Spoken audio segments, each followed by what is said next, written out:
very much. Thank you. Good. Right, now we'll move to item 22, and I'd like to invite John Clements to come to the front.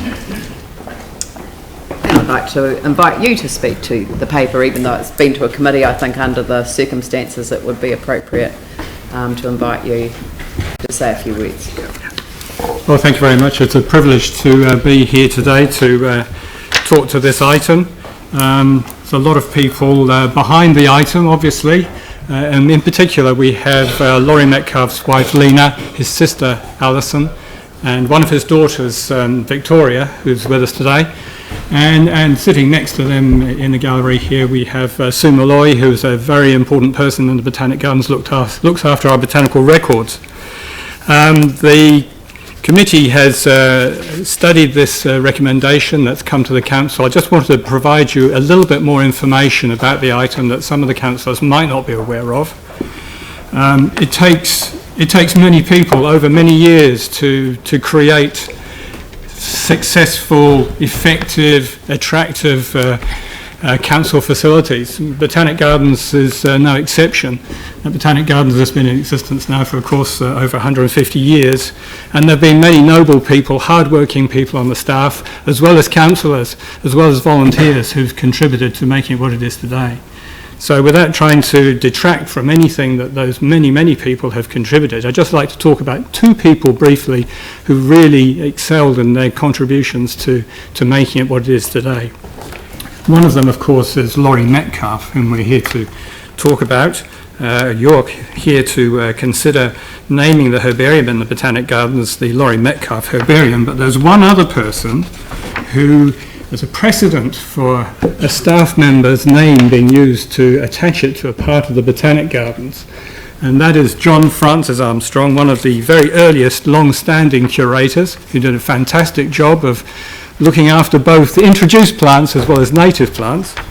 And his name was recommended to council in 1961 that the front lawn of the Botanic Gardens be named the Armstrong Lawn. And the person making that recommendation in 1961 was L.J. Metcalf, Lawrie Metcalf, whose name we're actually wanting to attach to the herbarium today. So there's a nice circularity there, if you like, and an important precedent. just in case we were worried about putting a name on something in the Botanic Gardens.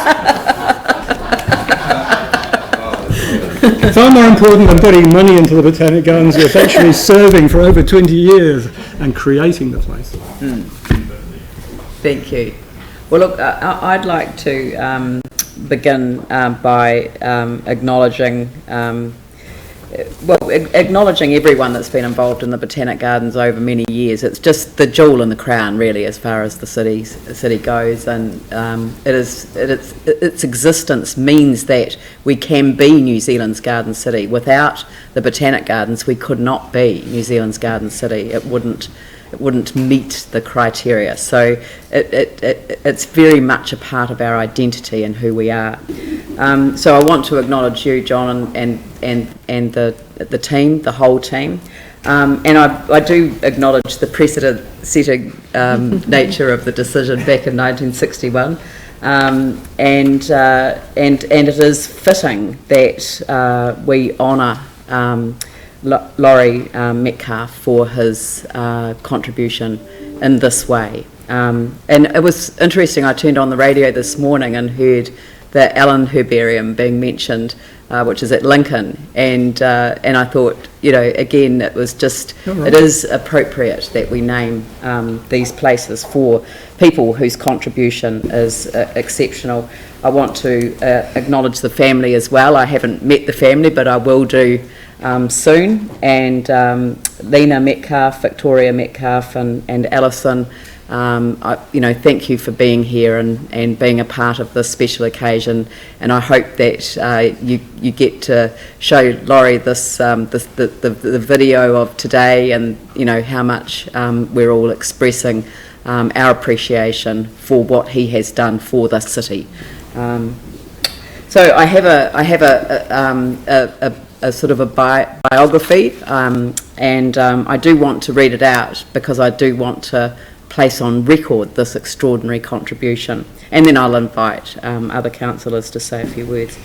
So Lawrie Metcalf was born in Christchurch in 1928. When he was at primary school, he was given 6 native tree seedlings by Lance McCaskill.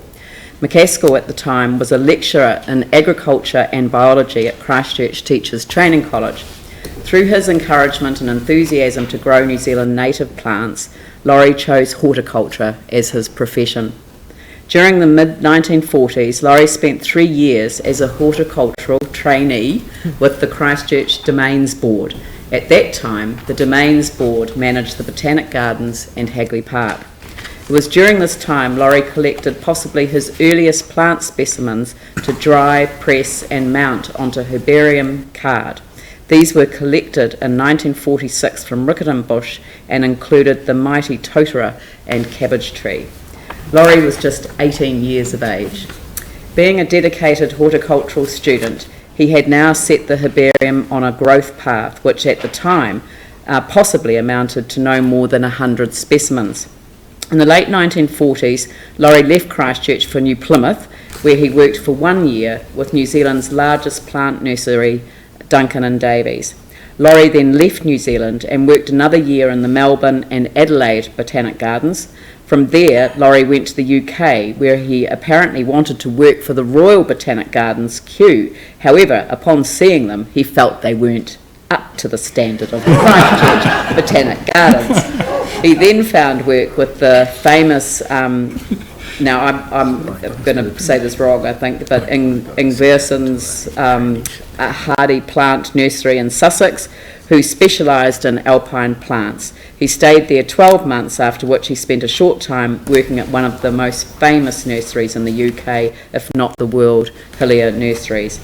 He then went on to be a gardener at Winkfield Place in Berkshire. This was where the famous British educator, florist and author Constance Spry, together with Rosemary Hume, were running a domestic science school for girls. Lawrie returned to New Zealand in 1955 to take up the position of assistant curator of the Christchurch Botanic Gardens until approximately 1967. In 1968, through a restructure, the position became assistant director, Christchurch Botanic Gardens, which he held until 1977. During these 22 years, Lawrie made a significant contribution to the development and management of particularly the Botanic Gardens. His vision, skills and determination focused on establishing the gardens on a more scientific and educational footing for the benefit of all users. They included the general public and botanical, horticultural professionals and students. Lawrie initiated a sweeping program to improve the garden's plant collections, including their documentation and labelling. Also included in this was a sustained effort to build up reference specimens in the herbarium. Lawrie lodged at least 1,789 new specimens of both wild and cultivated plants from throughout New Zealand and New Caledonia, where he spent 1 month in 1961. Staff fondly remember Lawrie drying specimens in endless plant presses suspended from the bars of cold frames. By the end of the 1970s, Lawrie had contributed to over half of all the specimens in the herbarium. With this unique collection of around 5,000 specimens, the herbarium is a participating member of the New Zealand National Herbarium Network and bears the official abbreviation CHBG. This registration was probably another Lawrie-inspired effort. In 1977, Lawrie moved to Invercargill to take the position of Director of Parks and Recreation for the Invercargill City Council.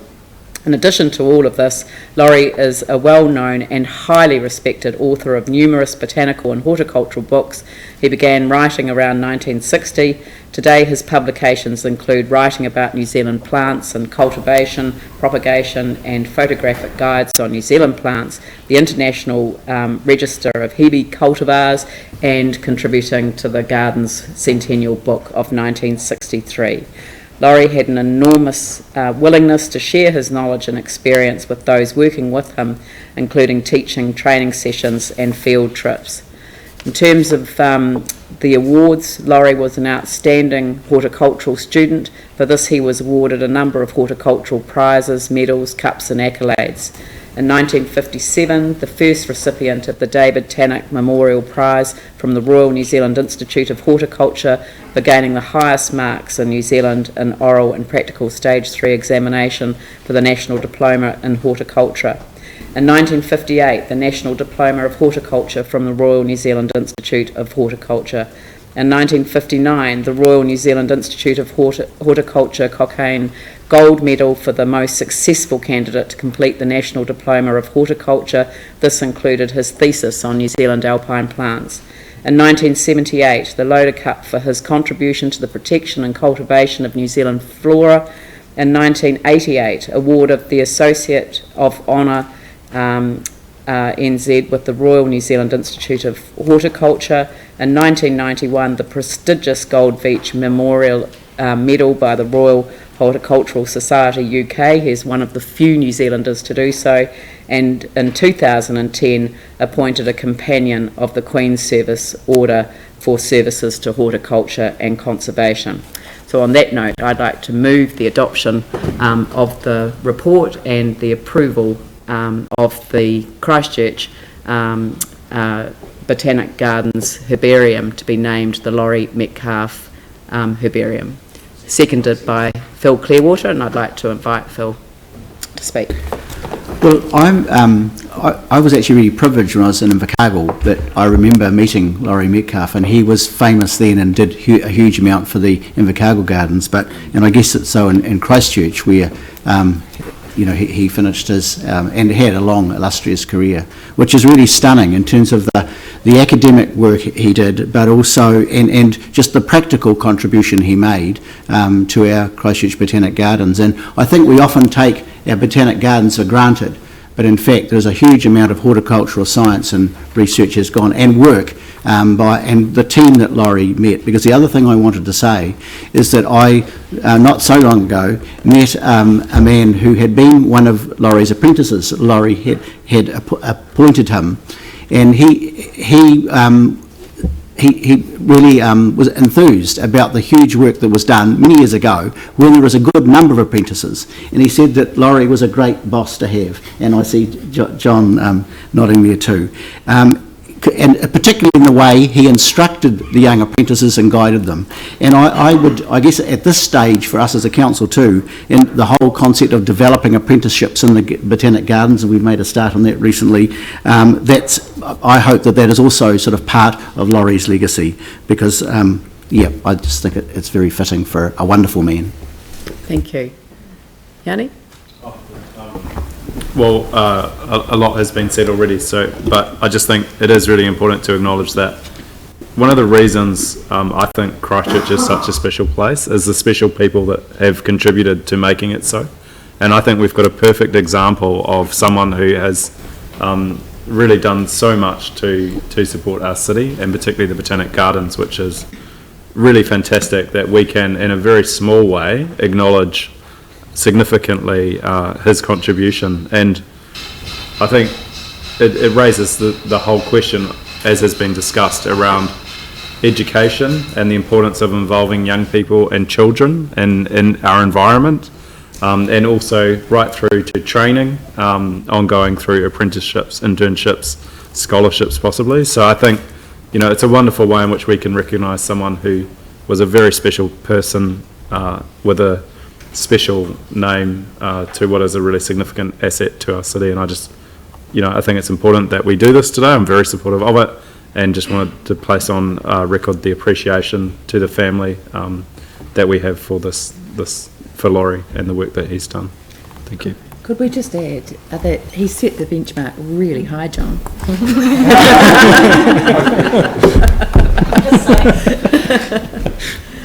All right, well, look, on that note, I'll put the motion. All those in favour say aye. Those opposed say no. That's carried. Thank you very much. And I think we should acknowledge.